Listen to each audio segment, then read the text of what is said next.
I don't feel worried when anyone comes in right now. Like there's no reliever where I'm thinking to myself, okay, maybe Caleb Ferguson a little bit, but he's getting better. He took a little bit of a step back, but he's getting better, and I think he'll continue to get better.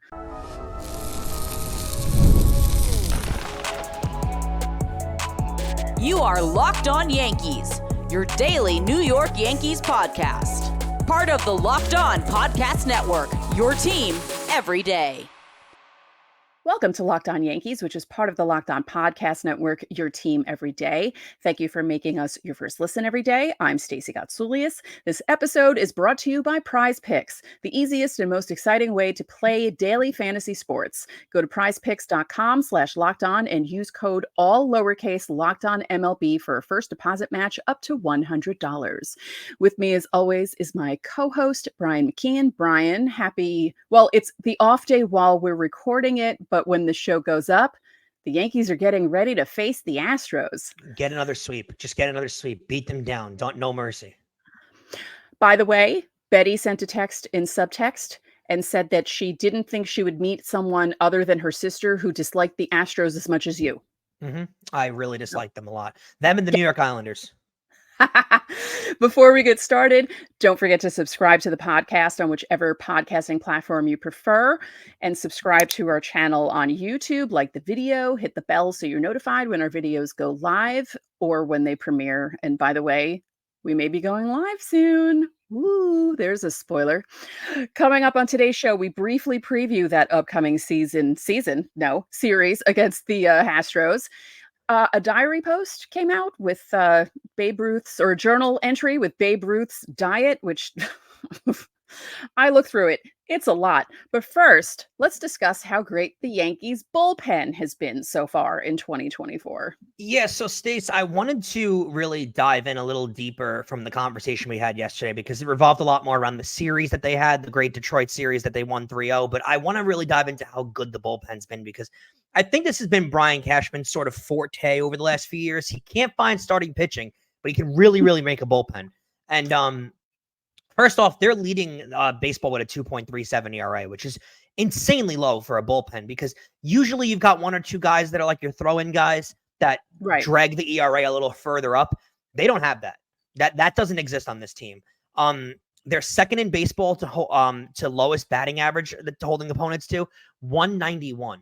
So it's not even like guys are getting hits off them or they're constantly getting into trouble. There's evidence in this where if your bullpen has a high ERA, but your average is low, that might mean there's a lot of guys on base and you're giving up runs or you're giving up a lot of home runs. Like, so you could be striking out everybody and that's having at bats, right? But you could walk two guys and give up a 3-run homer in the ninth inning. That's only counting as one hit against you. So the batting average could be low, but your ERA is going to stink. Yankees aren't doing that either. They've currently, Stacey, gone 21 consecutive innings without giving up a run. Like alone. Yeah, if they give up a run, you can all blame Brian for mentioning that. Yeah, well, I guess, I just jinx it. But that alone is great. And I think a guy that needs to be given a lot more credit for this year that people in the league aren't talking about. I feel like we're mentioning it and the Yankee fan base is mentioning it, but around the league, he's not being talked about. It's Clay Holmes. I think there's a healthy debate out there that he's the best closer in baseball right now. I don't know how fully believable that is to me still, because I'm not a huge Clay Holmes believer, but he's now thrown 15 innings this year. He hasn't given up a run. He's tied for second in the league with 10 saves. I know the team is good, but he's looked utterly dominant this season to start. Yeah. It's amazing seeing what he's doing. And as I joked on, I think it was yesterday's show, that he's trying to show people, I hear what you say about me. I know what you say. I know that you don't believe in me, and I'm going to show you why you should. And it's more of a testament to the fact that what Matt Blake has done, right? Like, I think Cashman saw the ability in Holmes and saw that Holmes could be something, and it wasn't working in Pittsburgh. It's more of he got over here from Pittsburgh and just became a stud. And Matt Blake was just teaching him to do things and teaching him to throw different pitches. And look at what it's done to his game. Look at what it's done to him as a pitcher. He's one of the better relievers in all of baseball right now.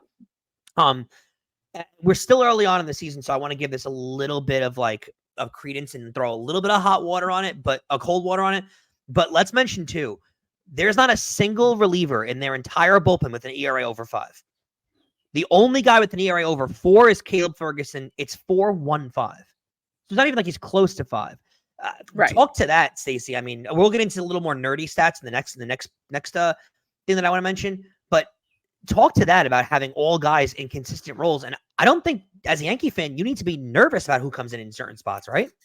Right. Because there are always instances throughout seasons when there's some sort of game where you throw a guy in because, the team's getting beaten up and he, pitches like 3 innings, gives up 4 runs because he's just in there to spare the other guys from. They haven't really had that yet.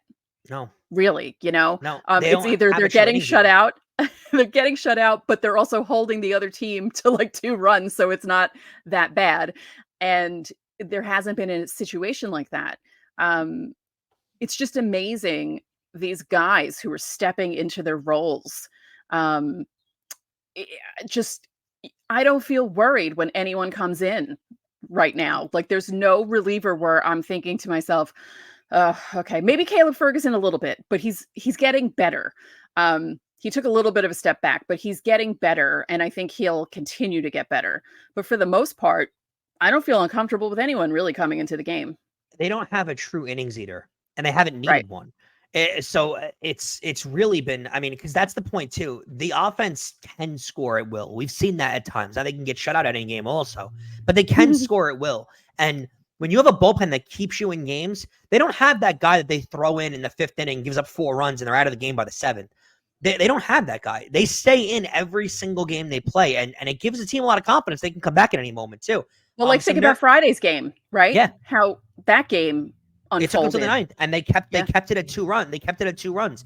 You need a bullpen like that's the value of a bullpen like that, because in other years when you have some middle reliever that's just going to come in and eat innings, that game's over. That game's 5-0 by the 8th and the 9th. The team doesn't have any belief. Maybe it ends 5-2, but that game doesn't end where it is.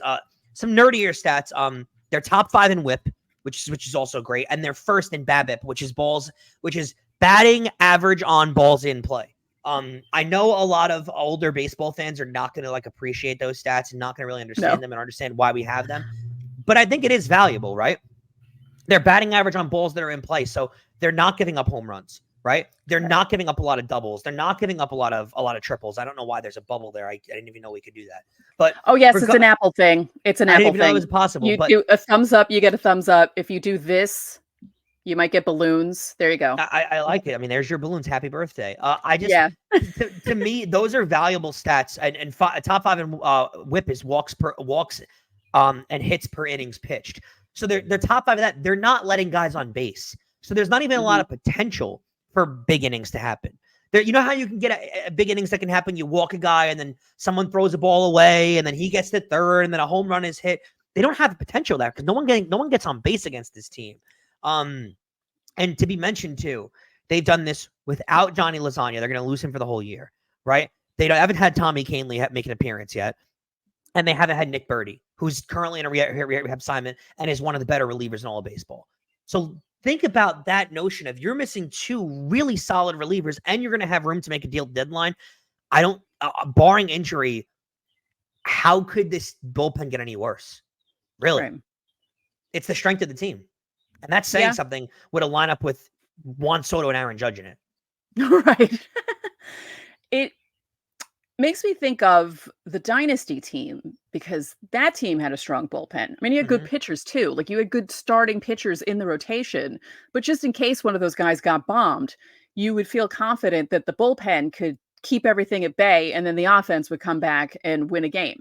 And it feels similar to that, Think of 2017. Right. And I know everyone remembers that wild card game, right? Where Severino got lit up in the first inning and was out of the game by the first inning.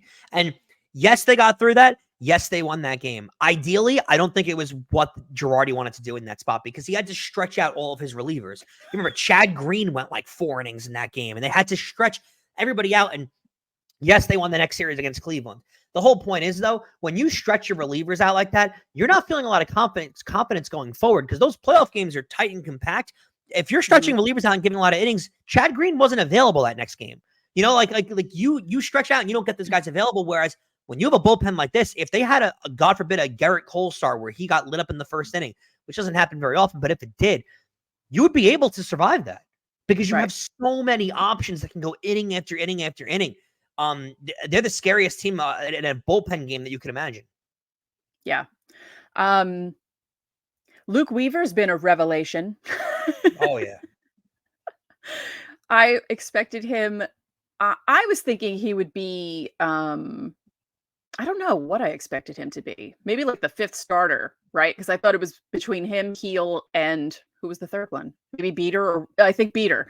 And what he's done so far with the 2.86 ERA and just doing everything that the Yankees need him to do, he's just been great. Yeah, I wanted to ask the fans if you guys want to leave a chat down in the YouTube. Who do you think is the pitcher out there that the Yankees could acquire? And do you find it necessary for them to go out there and add bullpen arms? Because I feel like every year there's value in adding bullpen arms. I don't think there's ever not value in doing that. But is that a necessity? And if that's not, then where is your piece of need? Because I don't see a lot of pieces of need for this Yankee team. So I'd like to hear from you guys, either on Twitter or on YouTube comments. Let us know who you think the Yankees, what position they're going to be in need of. Not a specific player necessarily, but what they're going to be in need of for acquiring, because I don't think there's much. In segment 2, we're going to get into Babe Ruth's diet, of course, because we need to discuss that. You guys are going to be impressed by this. I encourage you to stick around because it's borderline impressive. I'll leave it at that. Don't forget, you can subscribe to the channel, hit the like button on our videos, and hit the notification button so you can know when our videos go up. Also, reply to the pinned comment on our videos from Monday to Thursday. If you want your questions to be read on Fan Mail Friday, or you can join the Locked On Yankees Insiders Club. That link is in our description, and you'll get texts from me and Stacey. There's also a 14-day free trial.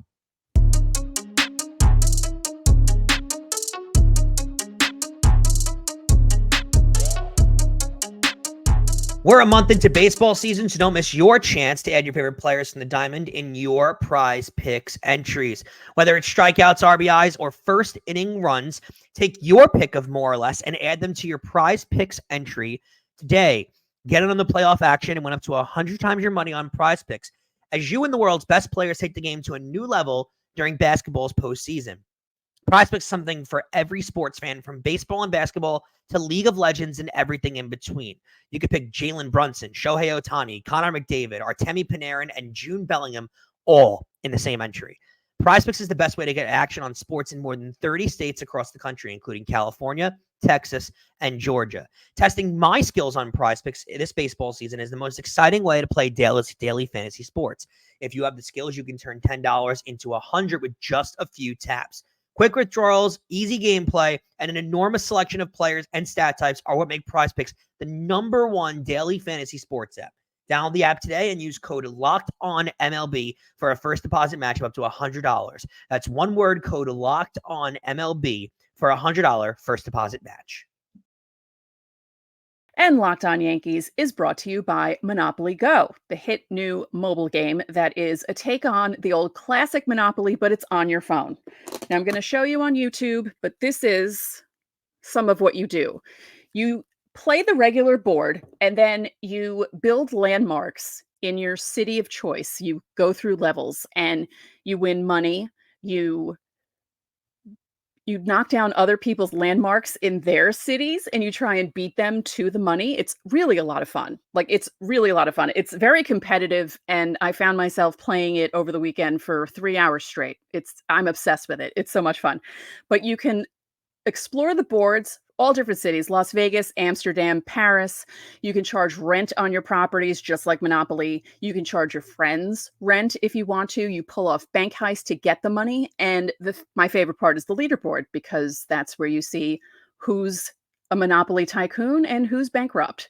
Again, like I said the other day, I have never gone bankrupt. So get yourself on the charts. Download Monopoly Go, now free in the App Store or on Google Play.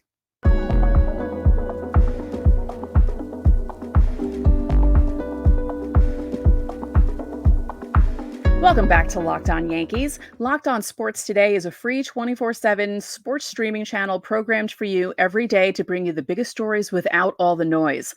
Locked On Sports Today brings you can't-miss analysis, opinions, and news, streaming 24/7 on YouTube or the free Amazon Fire TV Channels app. Part of the Locked On Podcast Network, your team every day. And don't forget, you can catch every pitch of the hometown Yankees broadcast with SiriusXM. Just download the SXM app and search the word Yankees.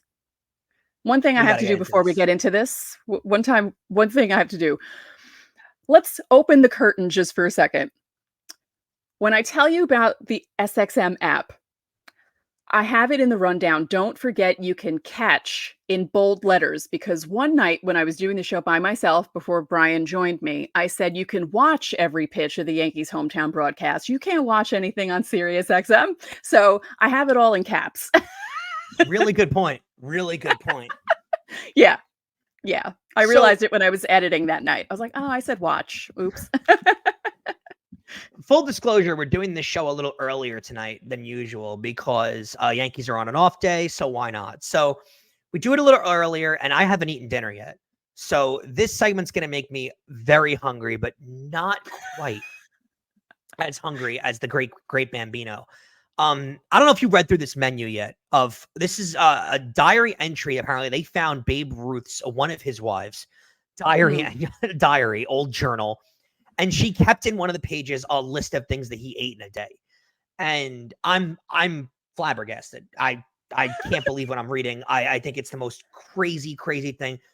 This, to me, before I read it, finalizes the debate on the greatest player of all time. Because you could say Ohtani and Pete Rose and Tom Seaver and anyone you want to give, right? But they all ate healthier diets than this dude. And this dude had 714 home runs. Let's start it off, Stace, with your great menu buffet, Babe Ruth's daily plan. We're going to see if we can, in the comments, get to see if Stacey will try the Babe Ruth challenge of eating his full diet. Stacey, if you want to try the Babe Ruth challenge, you got to wake up and get your mind on alcohol first, because when he woke up, he would brush his teeth, including a pint of whiskey with ginger ale to wash his mouth out. Now, I use a little bit of Listerine. Some people use different things. He would use a pint of whiskey mixed with ginger ale. How do you feel about that to start the menu off? No, that's too much for me. A pint of whiskey, no. I could do shots, but not a pint. Not a pint. A pint's a lot. It's a lot of whiskey. Let's move on to breakfast, though, right? Because maybe it gets a little easier. For breakfast, he would have steak, 4 eggs. Okay, not terrible. Fried potatoes, and an entire pot of coffee. I already feel bad for this man's heart. An entire pot of coffee. Like, that is a crazy amount of caffeine. Well, how big were the coffee pots back then? I don't know, but something tells me he wasn't going decaf. Right. I would do the steak, no eggs, because I don't eat eggs, the fried potatoes, and I probably could drink an entire pot of coffee. I never do a pot. I do 2 at the most in the morning. A pot is a lot, and a pot per day is a lot. I guess you could do it on a day that you're really, really tired, but per day is a little brutal. Let's move on to lunch, shall we? Before we get to his 2 dinners. Lunch, he would have 4 hot dogs and a bottle of Coca-Cola. Now, I don't know what a bottle consisted of back then. In my head, I assume a 2-liter, but I'm not 100% sure what a bottle included back then, because no one calls a bottle like a regular 16-ounce, right?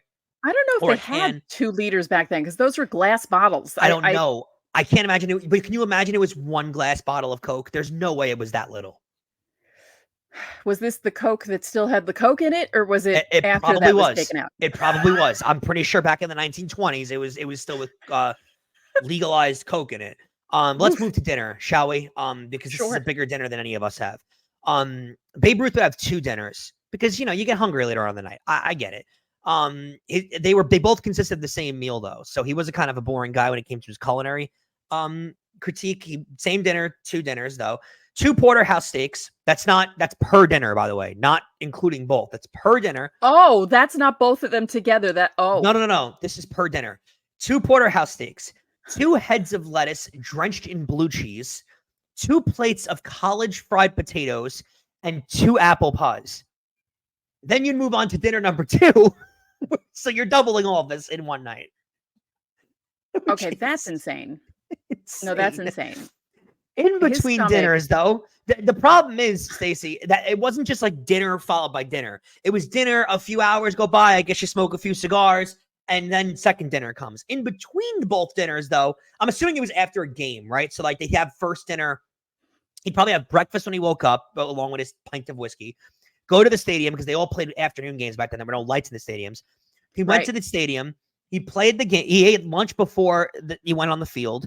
Played the game, ate dinner afterwards, then went home.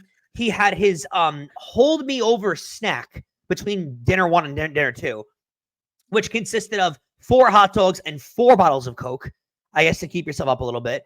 Then he'd have dinner number 2 later on in the night, where it consisted of, again, another 2 porterhouse steaks, 2 heads of lettuce drenched in blue cheese, 2 plates of college fried potatoes, and 2 apple pies. Then he would go to bed. I think this is averaging about 10,000 calories in a day. This is everyone knew Babe Ruth was a big guy. This is one of the crazier things I've ever read. See, I thought that each dinner was 1 porterhouse steak, a head of lettuce. I didn't realize that he was. Yeah, no, Wow. the journal entry has it separate, actually. So I wrote that he had 2 dinners, but it has dinner 1 with that order, the space, the in-between snack, which consisted of 4 hot dogs, by the way, and then dinner number 2, which is the same thing. Just, I'm having trouble reading this because I feel bad for his gastrointestinal system. That's the real MVP here, is his stomach. Because I don't know how he did this. No, the real MVP is whatever toilets he was using. His plumbing system back then. I mean, I don't know what plumbing systems they had in the 20s. That was I hope they're still using those plumbing systems, because clearly it worked. Oh my God. I mean, this dude just... We knew he could eat, right? And we knew he was a big dude. But he hit 714 home runs on this diet. And that's including, like, I'm assuming he didn't have 1 cigar per day. Right. I'm assuming it was more than 1 cigar. So we are talking about one of the... I mean, forget legendary baseball players, right? Forget that. We're talking about one of the legendary eaters of all time. Yeah. Right? Like, and one of the legendary stomachs of all time. This dude could eat with anybody. My hiatal hernia is in pain thinking about that. You know what a hiatal hernia is, right? I don't, but I'm sure I'll figure it out. Basically, let's do a medical lesson quickly. Let's do it. Basically, a little bit of your stomach shoots up through the hole in your diaphragm where your esophagus goes to your stomach. It's a thing that happens, and then it makes a teeny little second stomach almost kind of thing. Happened to me 8 years ago. It doesn't make you feel good when it happens, but I have to not... Like, I have to be careful when I eat sometimes because of that. Didn't. No. He was not careful ever. I wonder back then what doctors said to him, too. Like, was the advice back then just keep drinking more soda, you're fine? Right. Like you're hitting home runs every day, so clearly something's working. I mean, think about 100 years ago. Things were so different back then. Like, they didn't have the machinery that we have now. They didn't have the things that you can look into someone's body and see how bad it is. Yeah, I don't know. This is one of the crazier diet plans I've ever seen in my life. Again, his toilet is the true MVP of this whole thing. Absolutely. Coming up next, we're going to take a look at the Yankees Astros series. We'll go over the starters in each game and hopefully look forward to a Yankees 3-0 sweep.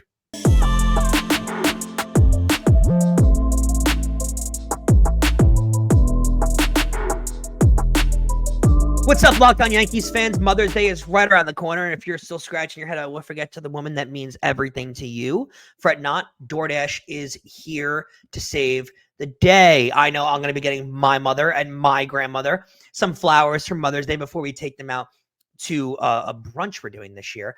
But my flowers will be delivered by DoorDash, like you should all be doing, because DoorDash is the way to get everything not too late and on time for Mother's Day. With DoorDash, you can make this Mother's Day one to remember. You can shower your mom, your grandmother, any mother that means a lot to you in your life with all the love and appreciation that she deserves without even stepping out of your house. And if you want to add an extra special touch, you get her some chocolates, some candies. You can pair the beautiful flowers with a gift card also to her favorite bookstore, her favorite coffee shop, anywhere, and watch her face light up even brighter.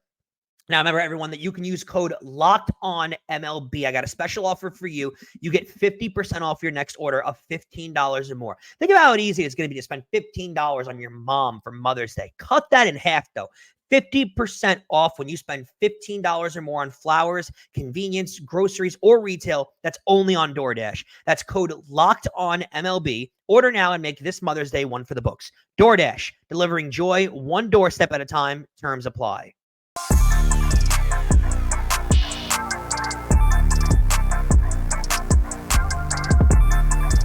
Locked On has launched the first ever national sports 24/7 streaming channel on YouTube, and now it's available on Amazon Fire TV and the free Fire TV channels app.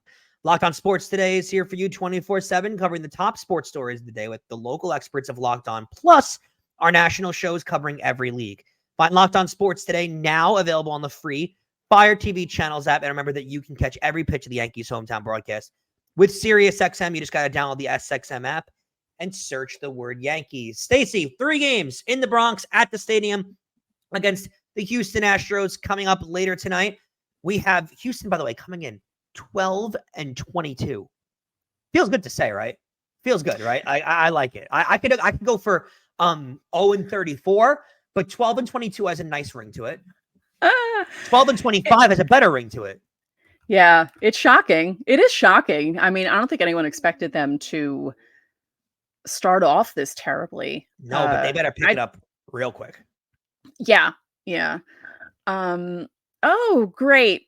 First game Tuesday night tonight. Yeah, they're gonna get Verlander. He's 1-0 with a 2.08. He just started this year, so maybe he'll be a little sluggish. It always fun to beat up on Verlander.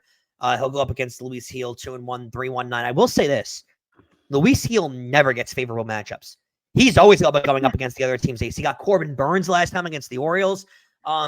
He tends to show up in these games, though. I think Gil likes the idea of going up against the other guys, the other team's studs. So let's add a little confidence to Luis Gil's name, right? Yeah. Oh, I'm not worried about Gil. I'm just sick of Justin Verlander and wish he would retire already, because we had a Twitter beef. I don't really like him. So, yeah, it's a personal thing. Yeah. Quickly. He was saying how when all the PED stuff was happening, he was saying that there should be testers at every stadium every day. And I quote tweeted him simply with LOL. And he said, "Oh, you don't think people should be tested?" I was like, "You realize the logistics of sending out people to 15 stadiums and testing every team every single day? Like, MLB's not going to spend that money. Come on." Anyway, he'll go in game 1 at 7:05. Game 2 at 7:05 also. We get Spencer Arrighetti, 0-3 with an 8.27. Not a great start to him. Against Rodon, who's looking to bounce back, a 2-2, 3.68. ERA took a big jump after his last start. Let's hope he can really shut Houston down, have a good start. Also, of note, celebrities are going to be in the building Wednesday night. I'll be there in the bleachers in left field. And programming note for the show. After the game, we will do our first live show for all of you guys that you can find. It'll be premiering at midnight, I believe. Right, Stacey? Yeah, basically, because Brian's going to be at the stadium. It's going to take a little while for him to get home. I figured, hey, at midnight, when our episode usually premieres, why don't we just do a live show? And you all could join us if you're up and chat with us. There's a regular crew that shows up every night. I chat with them. But if the rest of you would like to join us for that live show and you're up at midnight, drink the coffee, not as much as Babe Ruth, but drink coffee and make sure you're awake for it. Definitely don't have as many dinners as Babe Ruth. You'll fall asleep well before midnight. And game three of this series, Stacey will love because of the early start time. She's foaming at the mouth right now. Game 3 starts at 5:05. What a weird time to start a baseball game, right? 5:05 on a Thursday. I'm not sure I understand. It's a weird start time. Like, why isn't it 1:05 or even 6:35? But 5:05 is odd. Such a weird time. I can't imagine looking about people in the building on a Thursday at 5 o'clock in the afternoon, but we'll see. Ronald Blanco, 3-0 with a 2.09, going up against Stroman, 2-1, 3-4-1. Yankees got to win this series. That's bottom line. This is a series that the Astros are not playing well. Go take care of business, take 2 out of 3, and move on. You have to do it. All I ask of the offense, although they seem to, I was going to say they seem to have a better time at home against guys with bad ERAs, but that's not true because what was his name? Alex Wood came into the game for the A's at Yankee Stadium with a 7.89 ERA, and they couldn't hit him. So just because his ERA is 8.27, Spencer Aragati, nice Italian boy, don't overlook him at all, because you never know. He can get things right. Exactly. One more time, don't forget to join the Locked On Yankees Insiders Club. There's a link in the description below, and you get a 14-day free trial. Here's what it's going to do. It's going to give you guys priority into Fan Mail Friday. We're going to have a big one this week, and you will get your question answered by either me or Stacey on Fan Mail Friday. So you're going to want to join that to get top priority with all of everything. Again, remember that you can catch, not watch, every pitch on the Yankees hometown broadcast with SiriusXM. You just got to download that SXM app and search the word Yankees. That's going to do it for this edition of Locked On Yankees. I'm Brian McKeon. And I'm Stacey Gotsoulias. We'll see you tomorrow.